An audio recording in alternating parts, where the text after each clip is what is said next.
Pleasure to welcome our next speaker in the Center for Math Medicine seminar series. Today we have Dr. Farshad Moradikashkooli, Yeah.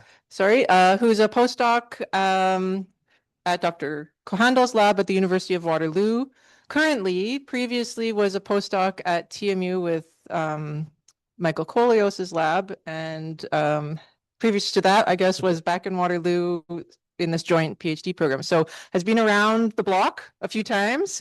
So welcome back to Toronto, and thank you. And we're looking forward to your talk on toward patient-specific digital twins, personalizing cancer therapy through computational oncology. So thanks for coming down. Thank you very much for your invitation. And it's a pleasure to be here and giving a talk. So the topic basically is related to the computational oncology and computational medicine. And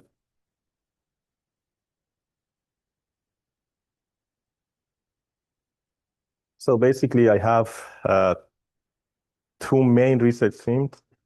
The first one is computational oncology, the work that I started over a decade ago during my PhD and continued after that. And the second one is basically the new drug delivery platform that we developed at TMU. And we designed that, we tested it in different preclinical models, ex vivo, in vitro, and in vivo models. And it's now, we're actually going towards clinical trials soon. So I'm not going to the second part, ultrasound mediated nanodrug delivery system. So and the main focus will be just on computational oncology. And the topics we will cover are basically cancer and computational oncology, and some other topics that I have chosen to give you some kinds of information about it.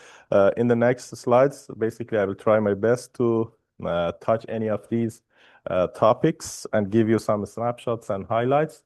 And at the end, basically, I'll discuss briefly about the current work and also future directions for digital twins and precision oncology. So basically, the main question that we have in the cancer treatment or drug delivery is what are to cancer is what are the main barriers to drug delivery to cancer? And basically, the answer is right there: elevated interstitial fluid pressure.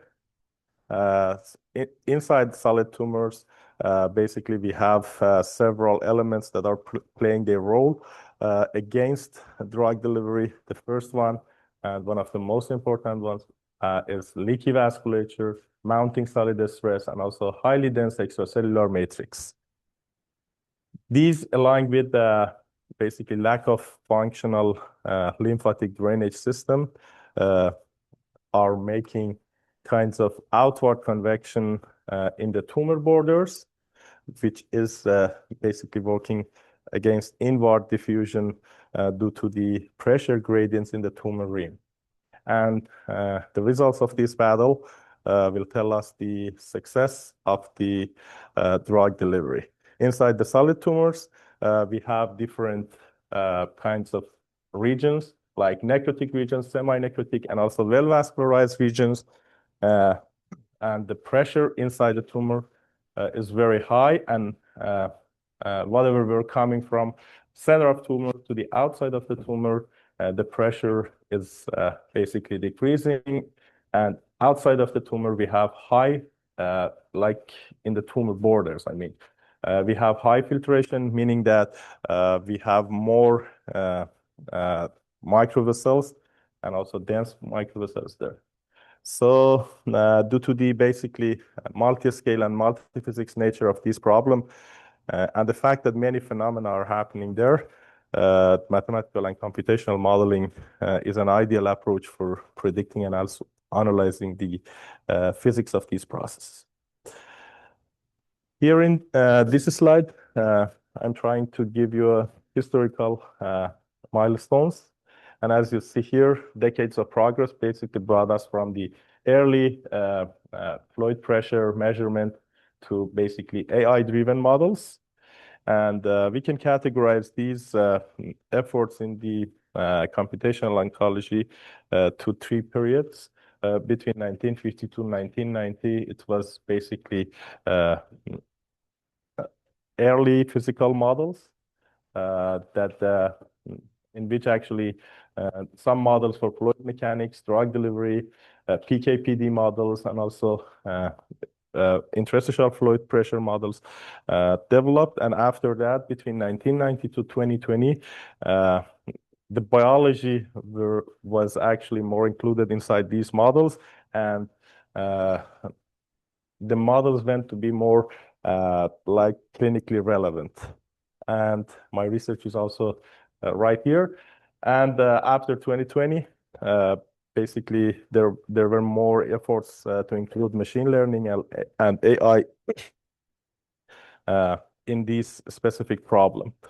But despite all these progresses, there is still a shortage in the uniform model that can actually be able to use all these fluid solid mechanics, tumor growth, drug delivery, immune cell activity, angiogenesis model, and biomechanics of tumor in a single platform. And the key question that I'm trying here to answer is, can we develop a unified personalized model for each patient? And the answer basically, at least for now, is not yet, but we're trying our best to make it possible. So the base pillar of my research is making or modeling tumor microenvironment and drug delivery and drug transport.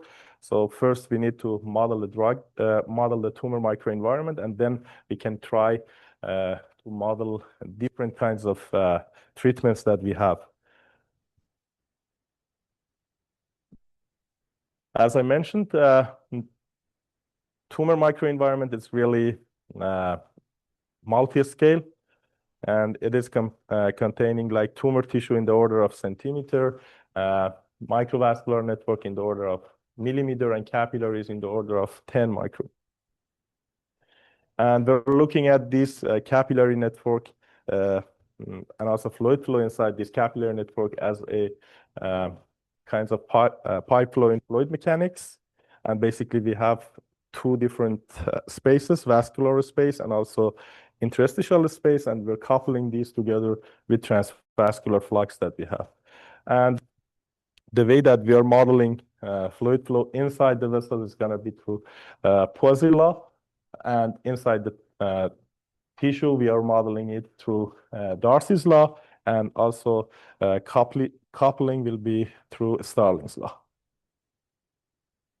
Talking about the main mechanisms of drug transport in tumors, and this slide basically summarizes 3 dominant mechanisms that governs drug delivery and also drug transport. The first one is basically advection or convection, which is due to the pressure gradients. The second one is diffusion, which is driven by the concentration gradient. And the third one is uptake, which is related to basically the interaction of the therapeutic or diagnostic agents with the cells. And the right-hand side figure that you can see here is basically a schematic of a vessel. And in this specific schematic, you can see different mechanisms, important mechanisms that we have. So drugs are injecting to the body, and it is going through the circulatory system and then reaching to the tumor site. At this point, we have 2 governing mechanisms, diffusion and convection. We're calling it as transvascular exchange. And when the drug is reaching to the tumor site, to the tissue, we have again diffusion and convection. So some specific parameters are very important for us.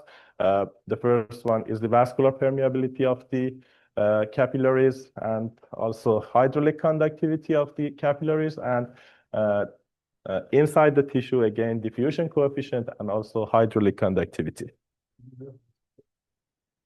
Yeah, so that's inside the blood. So the way that we're approaching to the modeling of these processes is basically through physiology and also kinetics model, and we're doing this using multi-compartment model.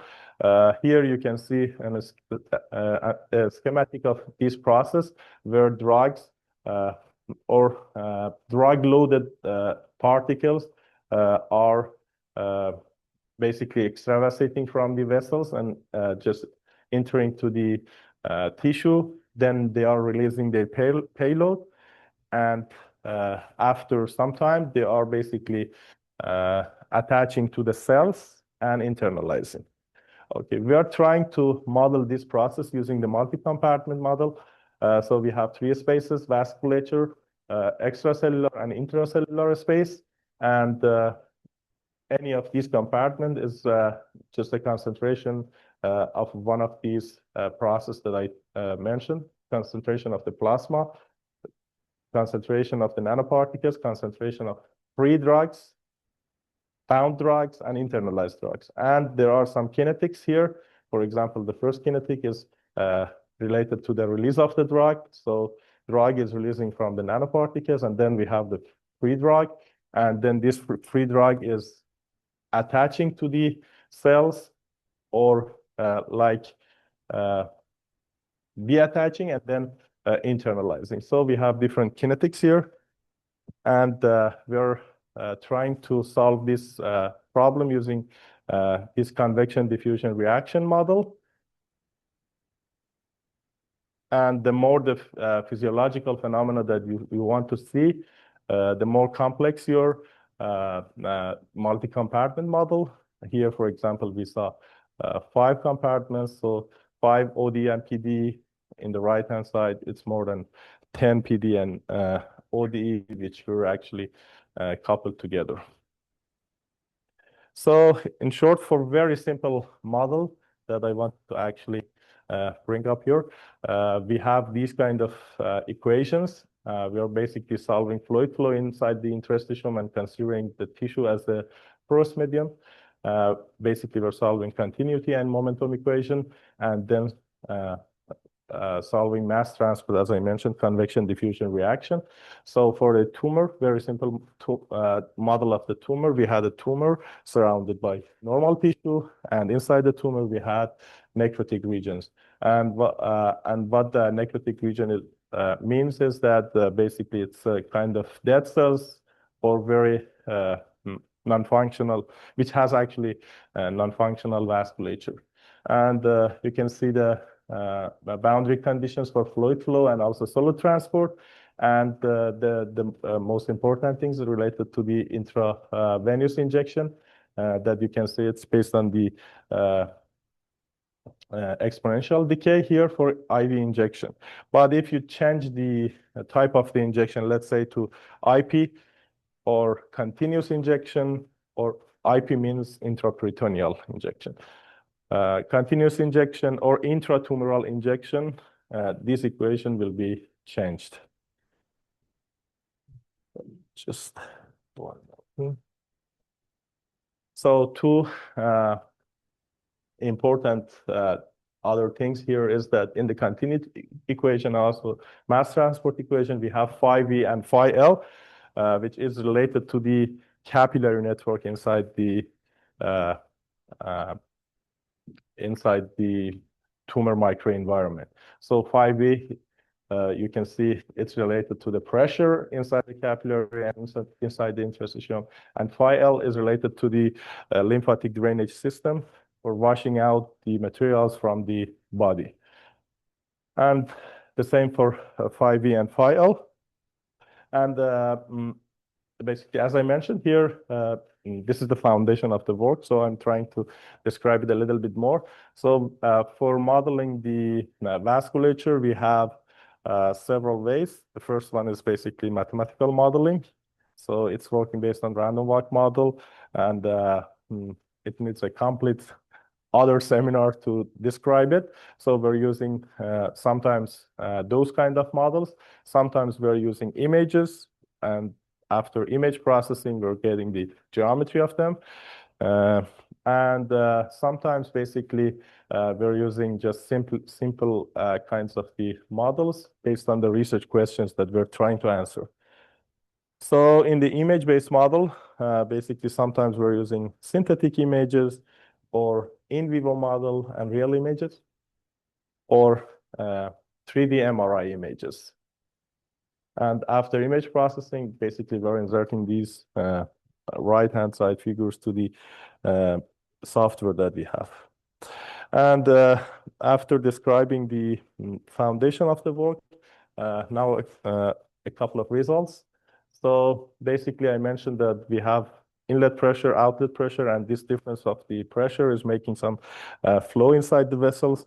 And you can see intravascular pressure, intravascular velocity, and basically these changes and the condition of the problem actually is making an elevated fluid pressure inside the tumor that you can see. Here it's really higher than the other parts. And these elevated interstitial fluid pressure and pressure gradient is making an outward convection in the tumor borders. And if we want to basically show this in a simplified version of these tumors, these tumor models, you can see that the pressure is really high inside the tumor, and it's dropping in the border. And this drop actually is making this rise of the velocity, rise in the velocity in the tumor boundaries. So a little bit about the concentration. Here you can see a spatial and temporal distribution of the concentration inside the tumor. The first CF that you can see is concentration of free drug, bound drug, and internalized drug, and this is basically the summation of these three in different times. At different times, basically post-injection. And these are basically the difference, the distribution of the concentration over time. And you can see that we have exponential decay in the concentration, but because free drugs are converting to bound drug, and bound drug is over time is going to be internalized. So the CF is very low and the others are a little bit higher. And one thing that is actually very important in the chemotherapy is that it has sometimes extensive side effects. And you can see here that the effects of the chemotherapy in the normal tissues is still significant. It's like 10% of the concentration in tumor. So that's why we need kinds of targeted treatments.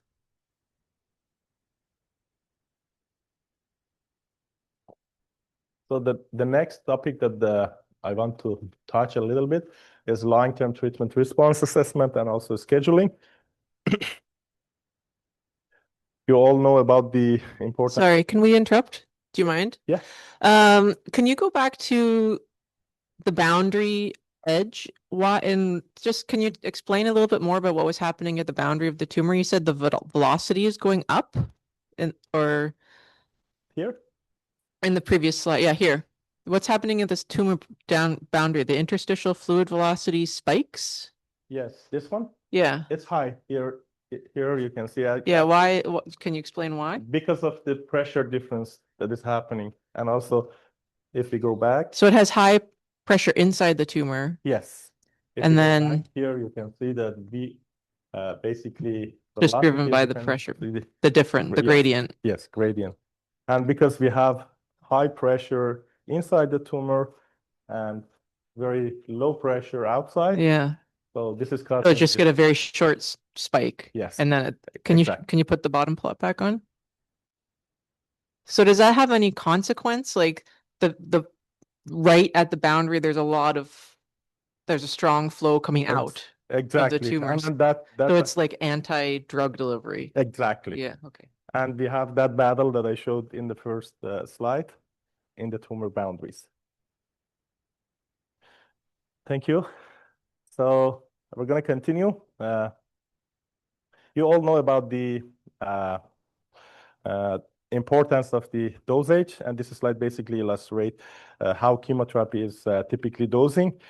Basically, standard chemotherapy dosing is based on the body surface area, and the main reason is that it's historically conservative and generally safe for most patients.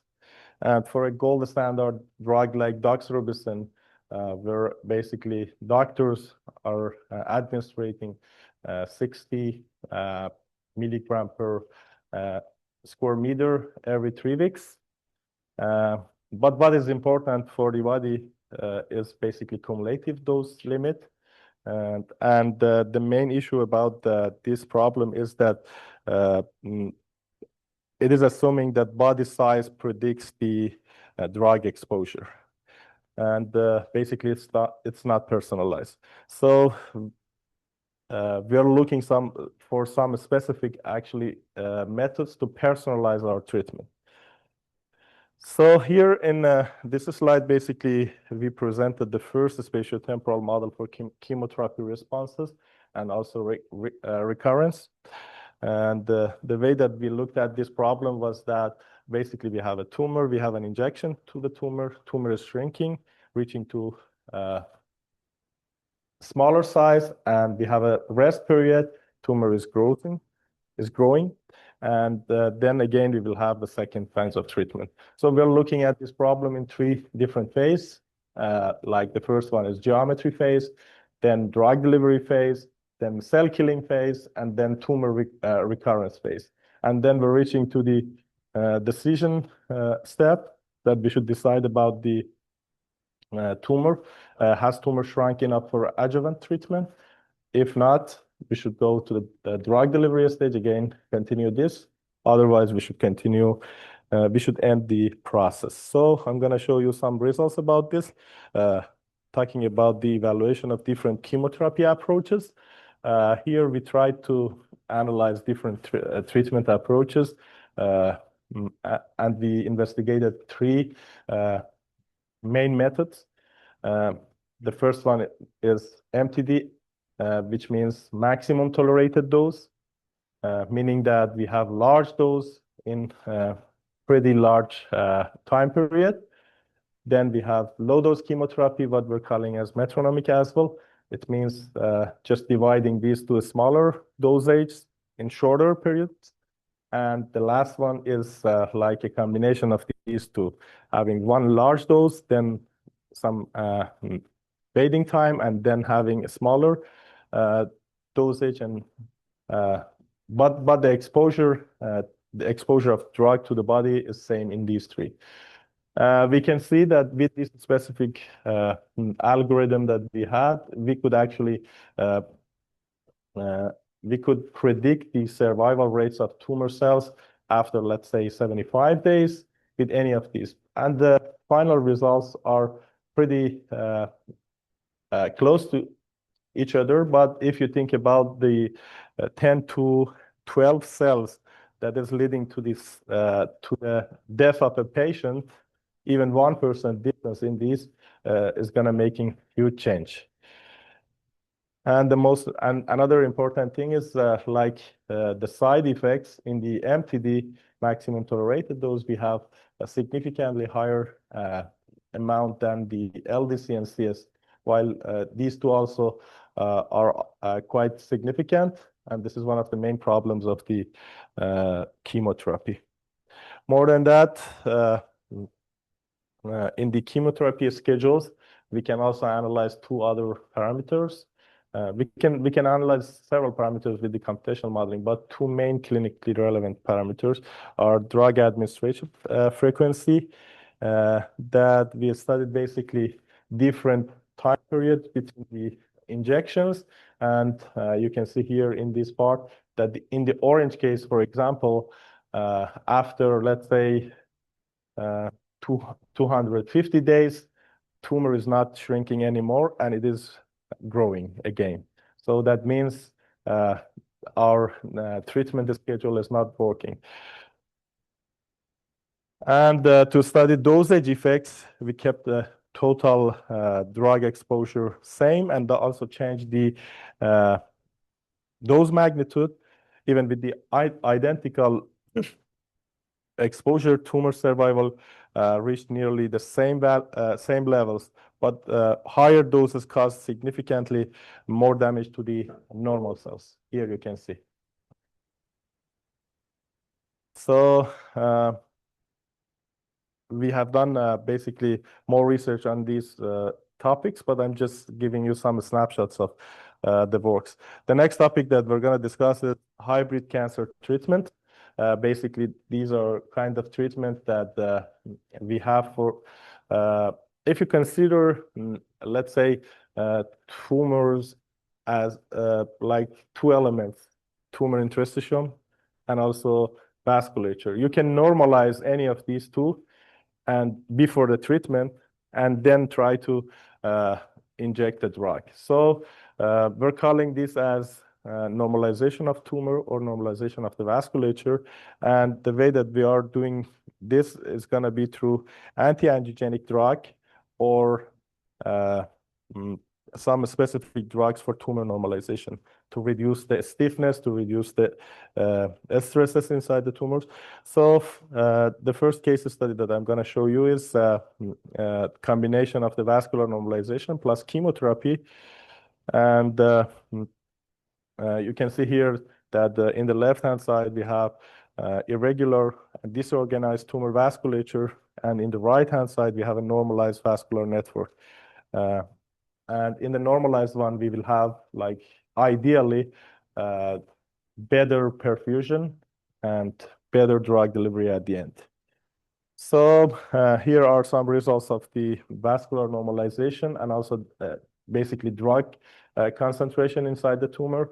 For a specific size of the tumor, like 1.2, we had 0% vascular normalization here, then 50% and 100%. And we saw that in 100%, we can have more concentration inside the tumor area. But more studied on tumor sizes, different tumor sizes, showed us that this is a kind of size-dependent process. AUC is area under the curve of the concentration, and x-axis is showing tumor sizes. And we saw that even like after some specific sizes, like for large size of the tumor, this vascular normalization is not working well. And for small sizes, 50% vascular normalization is working better than 100%. So this process is also size dependent. Yeah. So what are you actually modeling in your model when you're talking about vascular normalization? Yes, there are kind of five, I guess 7 or 8 parameters like permeability, hydraulic conductivity, microvessel density, and some other specific parameters that based on the clinical kinds of studies in this field, we have access to them. And so we're changing those. So you're just changing the parameters that relates to like the permeability of the vessels, Yes. not the layout or structure of the vessels. No. Okay. For this study, no. But another study I'll show you. Okay.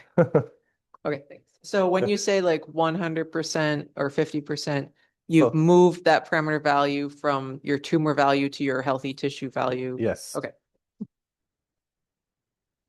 So a recent study that basically we're doing right now with the Professor Cohandel lab. Basically, we tried to use a treatment kind of a scheduling for the vascular normalization and for anti-angiogenic and also treatment for, and also our treatment. So we're using kinds of 3 kinds of schedules first for the vascular normalization. they were starting from here.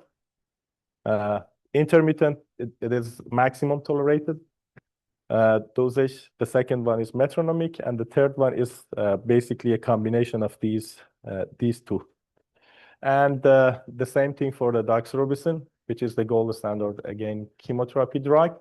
And basically, we are applying, in this specific problem, we're applying our vascular normalization 2 days before the drug application. And the results were quite interesting. If we have 3 different schedules for vascular normalization, this basically graph is showing that we could control IFP, interstitial fluid pressure. In the case of the control group, it is keep rising, or it's high, but with this vascular normalization and also anti-angiogenic drug, we could control the IFP, and as I mentioned earlier, IFP is the main barrier against chemotherapy. So if we can control the IFP, we should see the better response or decreased cell density that you can see here. This is control group, and the others are basically after vascular normalization, we added the drug, doxorubicin, with different schedules that we had, and you can see the results here. One more thing here is that if you take a look at the drug extravasation coefficient in the left-hand side, which is a control group, and right-hand side, which is a vascular, which is a normalized group, you can see we have more uniform distributions of like concentration inside the tumor. And this is very important for us to target all the areas inside the tumor. If we target them, all the areas, so we could eliminate it much faster. So this is ongoing research. Another topic that I'm gonna cover, which is mostly my PhD work, is related to the targeted nanodrug delivery system and how we're modeling it. Basically, you know about nanomedicine. We're calling this nanomedicine, and nanomedicine is working based on EPR effect, enhanced permeability and retention effect. There are so many debates about nanomedicine right now, but targeted drug delivery system is really working well in tumors. I'll describe it a little bit later. And the way that we are actually designing the nanoparticles to put the drugs inside the nanoparticles or in the surface of the nanoparticles. We have some specific nanoparticles like thermosensitive nanoparticles or gold nanoparticles, which has like metallic core, and then drugs that can be located on the surface of that. Anyway, we can categorize the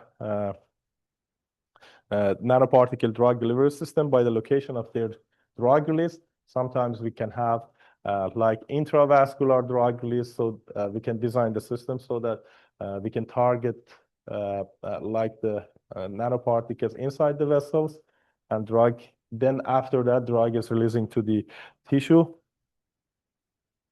Or we can have extracellular drug release. Again, we have external stimuli or internal stimuli. And what it means in the external stimuli, we have basically magnetic or ultrasound or electric light thermal fields that we can actually apply to the tissue, and then direct the drug to the tumor site, or making it like so that it releases its payload.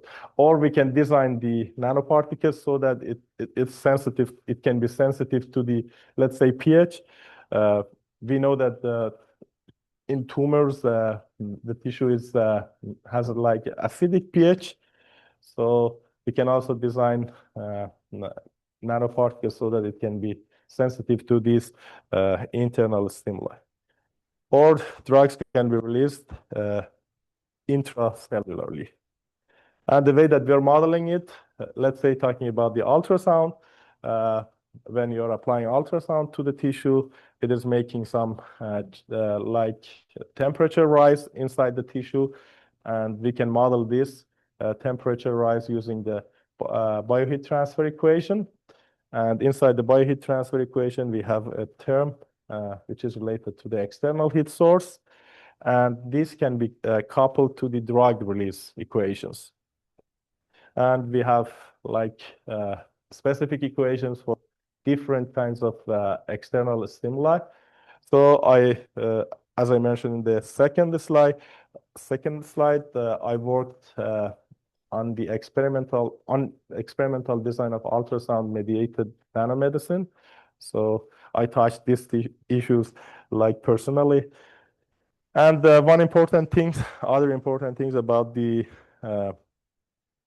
using this spatiotemporal modeling for analyzing drug delivery is that basically we can design and test new drug delivery systems. Let's say when we have the 3-stage delivery system, so we can put nanoparticles inside the larger nanoparticles, and then with this way, the penetration depth of these drugs can be increasing. And then after releasing, it's binding to the cells and then internalizing. These multi-compartment model actually I described that is working based on the kinetics. And if I want to just show you the equations about these four blocks that we have, basically we're writing these kind of equations, and this can be coupled. For example, we have some other equations for phi and also for any of these specific parameters that I changed the color here. For example, this is diffusion of the nanoparticles, which is dependent on the size of the nanoparticles and also charge. So yes, some results about the chemotherapy versus chemotherapy-loaded nanocarriers. And if you take, and again, free drug, bound drug, and internalized drug, and in the right panel, you can see nanocarriers and the same concentration of the drugs there. And if you compare these two blocks together, you can see that in the nanoparticle case, we can have much more concentration inside the tumor. And the main message here is that drug-loaded nanocarriers enable deeper and longer tumor drug retention. So after that, we examined basically different parameters related to the tumor. Here, necrotic core radius, and also vessel wall pore size. And y-axis is showing fraction of killed cells, x-axis is showing time. And different parameters related to the drug and also nanoparticle. And even the effects of nanoparticles on different tumor size and different tumor shapes. For tumor shapes, we basically studied 3 main shapes, sphere, oblate, and prolate, and then change the basically aspect ratio of these. But we saw in these specific results that fraction of killed cells is highly sensitive to any of these parameters. And basically the number of parameters is much higher. I just select some of them. And this is basically showing that no specific parameter is universally dominating this process. So, and there should be some synergies between the parameters. So after that, we analyzed the different parameters related to the nanoparticle simultaneously. Let's say here, different nanoparticle size, binding affinity of the nanoparticles, and also drug release rate. And if you take a look at these, let's say these 3 panels, you can see, for example, this dash dot case that we actually have in the first panel, basically is the lowest fraction, has the lowest fraction of kill cells, but here it has the highest one. Anyway, if you compare them, you can see that they are really chaotic. So this is basically highlighting that the optimal drug delivery cannot be inferred from single parameter study and requires multivariate system level analysis. Another case study that I selected is basically the effects of, in one specific case study that we had, we wanted to see the effects of hypoxia on the pH responsive drug delivery. And we talked about the internal stimuli for drug release, and we mentioned that basically pH can be one of those. So the way that we approach to this problem is first making the tumor microenvironment with respect to our research question. So and let's give a little bit of description about hypoxia. Basically, hypoxia is lack of oxygen or in the cells. So or lack of functional vasculature. So first, we try to model the microvessel density using these parameters that we had. And we had like clinically relevant parameters related to the hypoxia and the well-vascularized system. So we modeled different percentage for hypoxia in tumor microenvironment, and also the same process for pH. So it is changing from 6.2 to 7.2 in the tumor borders. And with this way, we could, and applying all those equations that I showed you earlier, we could analyze different nanoparticle size and just discuss about their fraction of killed cells. And we showed here that smaller nanoparticles is working best.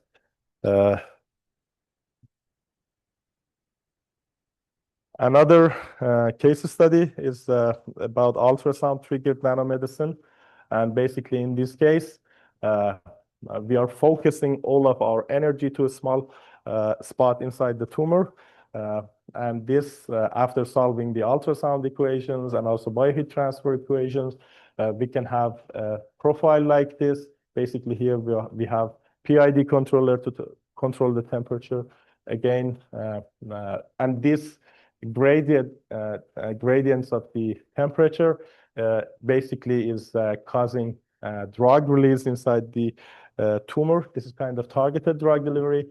And then after that, with coupling these drug delivery release coefficients with our drug delivery models, we could basically study different parameters that we had here. For example, in this case, area under the curve based on different kinds of release, slow release, fast release, and ultra fast with different exposure times. And the last case study in this nanomedicine part is related to the different treatment planning that we can have in our thermal treatment. Basically, clinically, clinicians are using bioheat transfer equations for their predictions, and it is giving symmetric kinds of rice shape profile to us. But when we are considering basically the vasculature inside our model with different, let's say, flow rate, there is a fluid flow inside this vasculature, which is working as a heat sink, and it is taking some of the heat from the targeted region. And as you can see here, we can have like asymmetric and heterogeneous temperature profile that is basically deviated from the targeted point. And this is basically highlighting that the bioheat model tends to oversimplifying perfusion inside the tumors, while basically vascular model is an ideal model for this. Another field that I did a little bit of a study on that, basically an extensive study on this is radiopharmaceutical transport and delivery. Basically, radiopharmaceuticals are kinds of medicines that contains radioactive isotopes and can be used in nuclear medicine for diagnosis and treatment of cancer, let's say. So their diagnosis is mostly based on PET imaging, positron emission tomography, and which is a kind of functional imaging technique that uses radio tracers to visualize and measure the changes in the metabolic of the metabolic processes inside the tumor. Different radio tracers basically we used and studied and modeled. FDG, which is commonly used in detecting cancer, and it's a kind of glucose analog, or F-MISO, which is kind of hypoxia analog, and some others, theranostic kinds of agents like lutetium PSMA or actinium PSMA. I'll give you some more details about this, but basically FDG molecules can be injected into the body, into the patient's body, before PET scan, and like 60 minutes before, normally between 30 to 60 minutes. And it has like very low half-life. It's injecting to the body. It's going to the tissue after passing through the like vessels, and using the glucose channels inside the membrane. It is internalizing to the cells, and after some point, it's metabolizing, and with this process that you can see here, and it is basically in this specific after this specific process, we will have a high energy gamma ray that can be detected using the PET machine, and then we can see the metabolic activity of the tissue. And according this basically process that is happening in the physiology of these injection, we can basically develop this multi-compartment model based on vascular space, interstitial space, and intracellular space. And here is some results that I'm going to show you about the modeling. Earlier, we were talking about the capillary network modeling.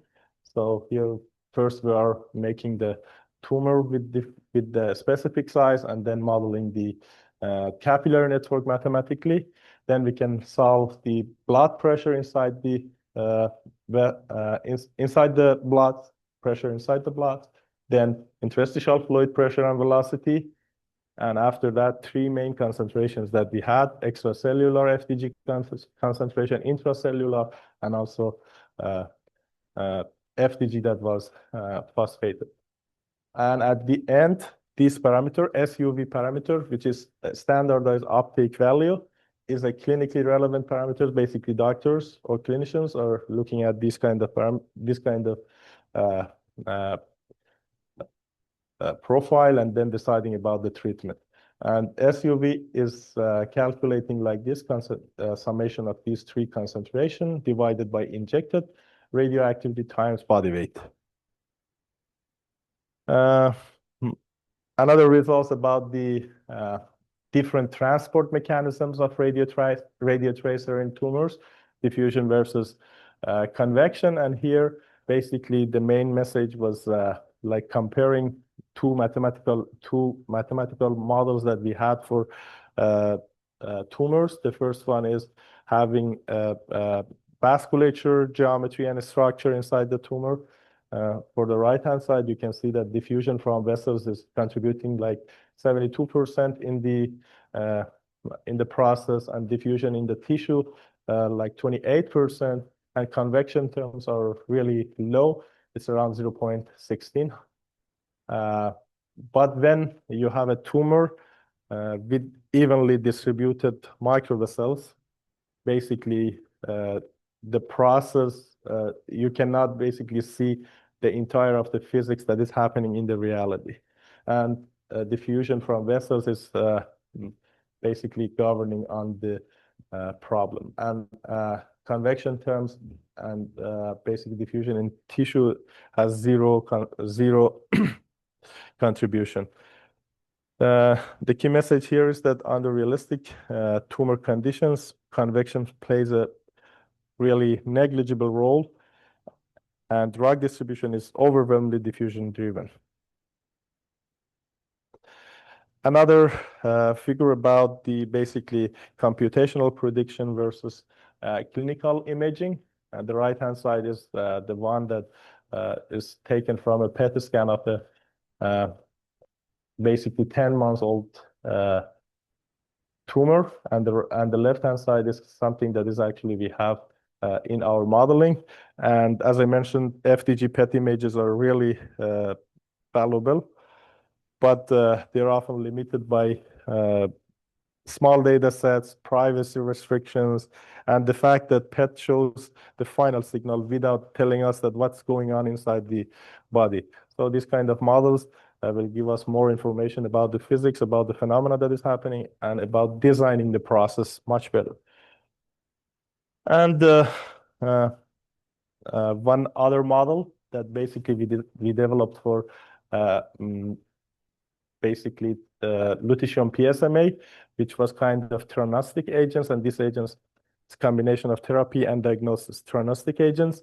And the way that we looked at this model, I'm not going to the physiology of that, but it is using basically the system biology model and basically different organs, different main organs in the body that we have, and then take the right dosage of the tumor, and then putting it as the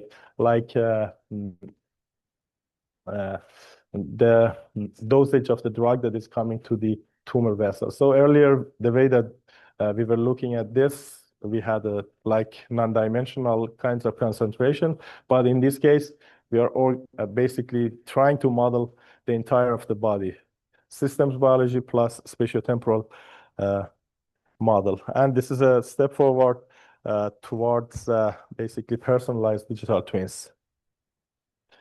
And my current works and also future directions. About my current works, I described it a little bit, and I'll give a little bit more details. But now one person might ask this question: so what? What is the future of this kind of models? So the main long-term goal is to develop personalized kind of cancer treatment using multi-scale, multi-physics computational models integrated with imaging, AI, and preclinical models. And this can be also used for basically designing drugs, designing different kinds of diagnostic agents, drug delivery systems, and personalized and targeted models. So another study that talking about a little bit about my current research. So basically, we are trying to model these phenomena that we had using physics-informed machine learning. And you know that standard machine learning is working with data, and training process is going to be through data. But when you're actually considering the physics of or PDEs that we have, we're calling this process as physics-informed machine learning. We initially want to basically model this process, the forward problem, and after solving this forward problem, we can solve the inverse problem with physics-informed machine learning to estimate some specific parameters of the drug. And the main reason for this is basically personalizing the nanoparticles. So here you can see the comparison between Pins model and also finite element model. And you can see a good consistency between the results. Okay, sorry. And here you can see the nanoparticle and also drug concentration of nanoparticles, and also free drug and internalized drug solved by finite element model and Pins model. So these models can be input for our backward problem, and so we want to basically estimate the parameters of the nanoparticles at the end. So with this foundation, I'm going to give a little bit of details, like general things about the digital twin concept. Basically, a digital twin is a computational replica of an individual patient that continuously integrate clinical data, imaging, and also treatment history into a dynamic kinds of mathematical model. It evolves basically over time as new information becomes available. And this is basically kinds of virtual representation that can be used to simulate different treatment scenarios and also predict responses and also optimize different kinds of treatment planning. So in oncology, basically, digital twins allow us to move from population-based or systems biology to kinds of basically personalized and also data-driven kinds of models. So we published a paper in 2024 in Journal of Control Release, and we discussed about the image-based predictive modeling frameworks for personalized drug delivery. So how can we actually take information from different images and then include this inside our model by actually simulating hydraulic environment, drug delivery, bioheat transfer, and adds on physics. And then how can we actually have patient-specific drug delivery outcomes towards personalized medicine? Basically, each of these kinds of MRI are giving us some specific parameters that we can insert into our model.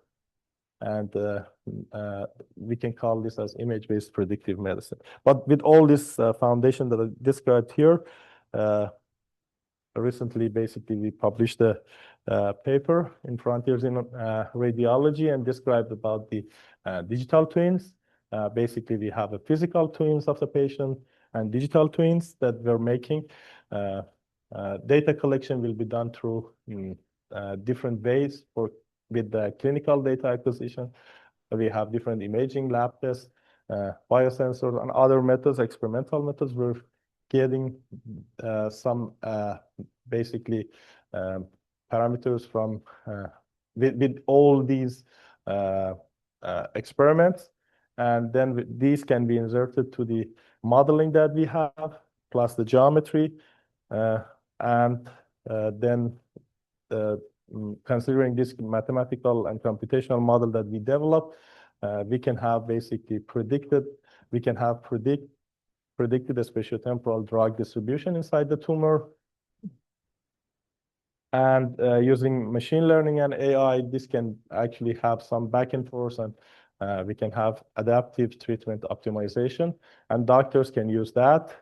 And this process is basically a closed loop. It means that if we have new information about this, basically it can be also included inside the tumor, inside the model. So basically we have some numerical methods and machine learning that we're using. So we can get some data from the imaging or different kinds of other tests that we can have there, like biosensors. And this can be included in the comprehensive model, multi-physics model that we have. And the results can be like personalized drug delivery with customized treatment plan. And this is the way that we're hoping that it's a platform that will happen soon, using basically pre-treatment imaging, digital twins, and then this closed loop phenomena that is happening. And here I would like to acknowledge the support I received from different funding agencies like NSERC, MITAX, NIH, University of Waterloo, Banting Postdoctoral Fellowship, and Council of Ontario Universities, and to my dear supervisors, and specifically Professor Steve, and to the many collaborators, colleagues, and mentees that enriched this journey over the past decade. And thank you. That's the end of it. Thank you very much, Farshad. Is there any questions from the room? Sure, you have to use the mic. Do you find it's more computationally efficient to use the PINN versus FEM? Do you find that there's an advantage there? Or? Not much. Okay. But PINS is very good for inverse problem. Yeah. So for like estimating the parameters, that unknown parameters that we want, it's working very well, but not good for like very complex model with different elements, it will fail easily. And also computational is not that much strong.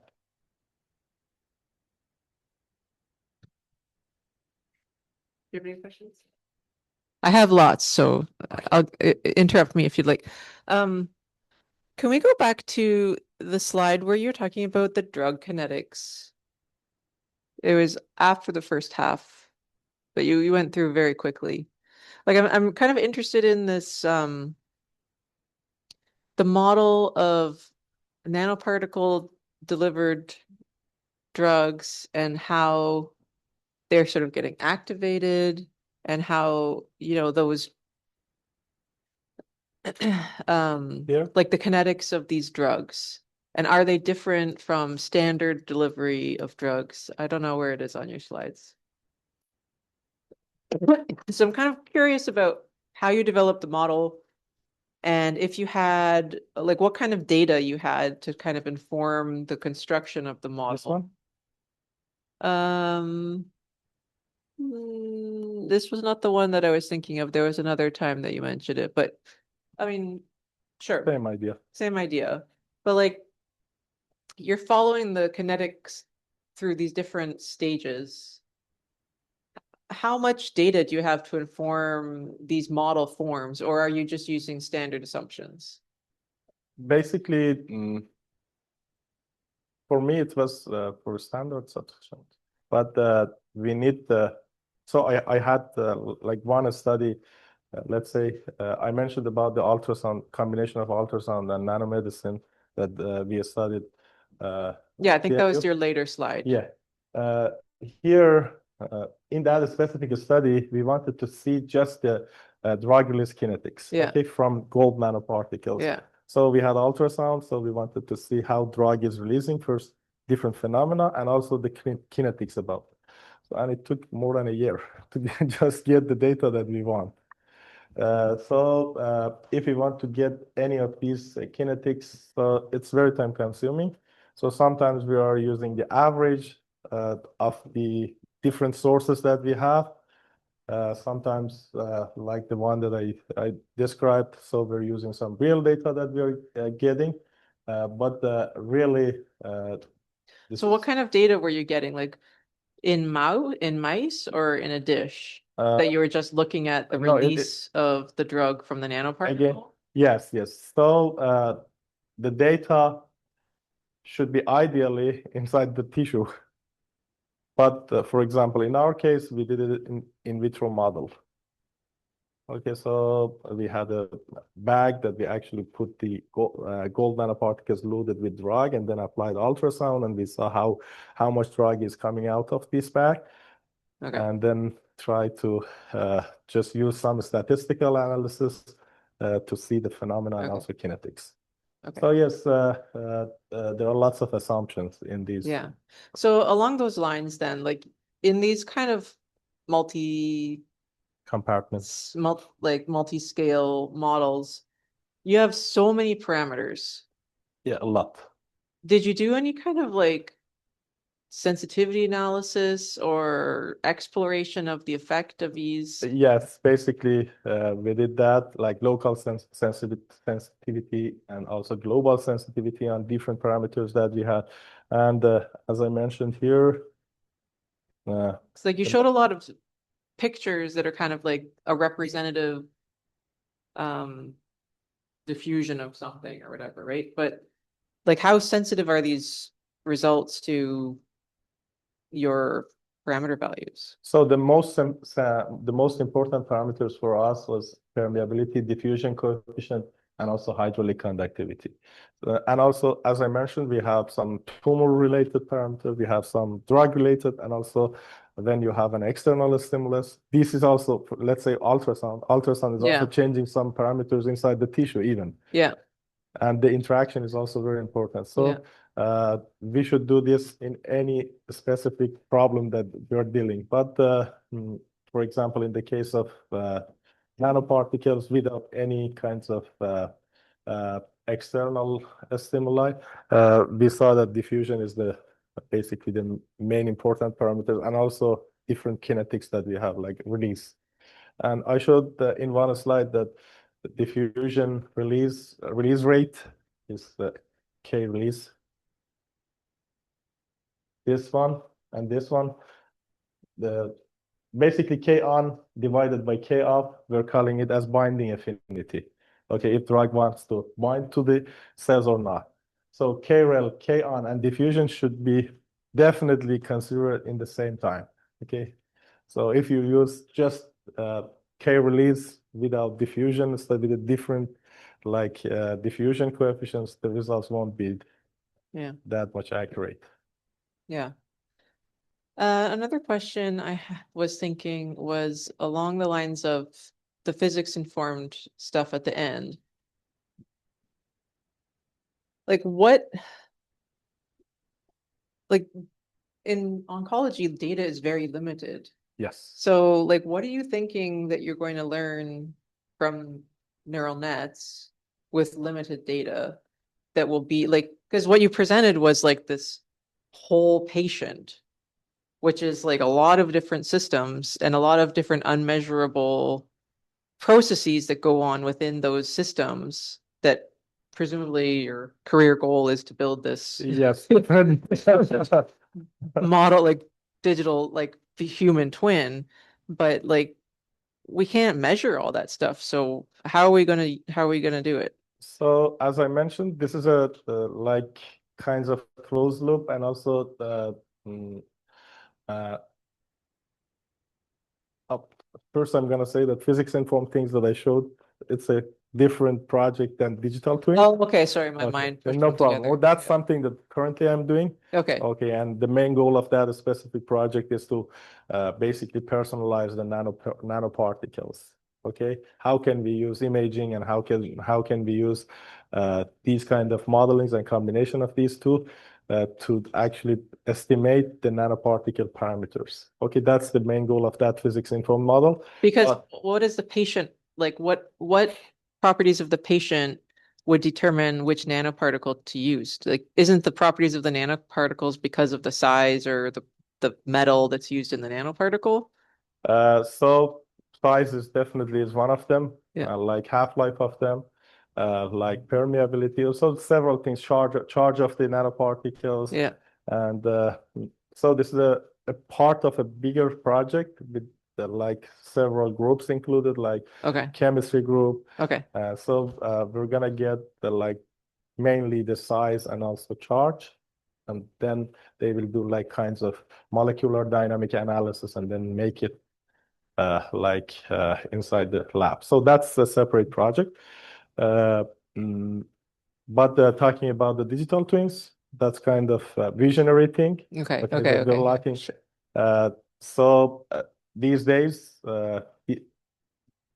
basically, we're calling this as the future of these models that I presented here, using the imaging data that we can have, and this takes time. Okay, and ideally for each patient, we should have a digital twin model, and it should be there and it should be updated.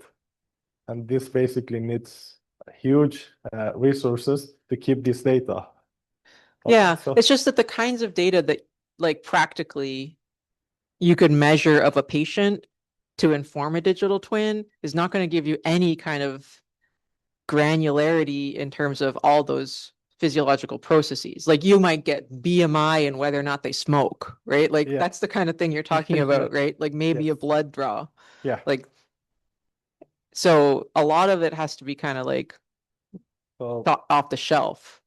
exactly. Yeah. That's right. So we're getting some data from imaging, like MRI imaging, Yeah. 3D imaging that I described. We can get some specific things from the lab test as well. But still, Yeah.